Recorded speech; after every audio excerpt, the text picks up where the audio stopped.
It's unusual again to have this expensive skeletonized chapter ring, and you can see how the matting on the center of the dial has been extended out underneath the chapter ring itself, and then the fixings of the chapter ring have to be hidden away so that they're not visible.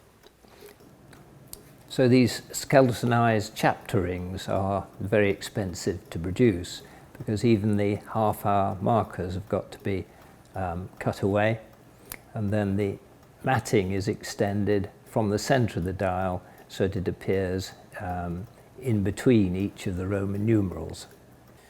So the handle here is a beautiful gilt brass, and you've got the foliate and the knop in the center, and the chamfered edges, and it's mounted outside the twin pommels here, and the pommels themselves have these backing plates, round dish like saucers.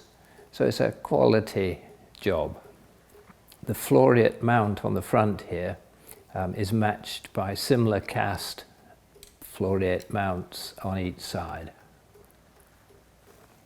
Here you've got the strike, no strike lever, which just clicks across, and then it will be quiet at night for you. So in that position, it's switched off until you switch it back on in the morning, but your alarm will still go off. The spandrels in all the four quarters of the dial are just a standard Knibb production, nicely chased. And the calendar in this aperture, which is almost square but has nice gentle radii, which just gives it that touch of quality. These calendars are always very difficult to adjust, whereas Tompion had the sense to put a little pinhole on the edge of the calendar so you could use a pin to move it forward. It's a great fiddle to move it forward on the February and the 30 days have September, April, June and November, just moving it forward the one day.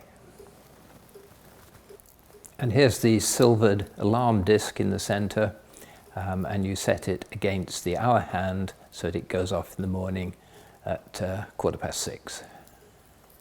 So on the dial plate here, he's signed his signature as Joseph Knibb London, rather than the doggerel Latin in the flowing signature on the back plate. Altogether, a rather fine Phase 3 clock made in about 1690.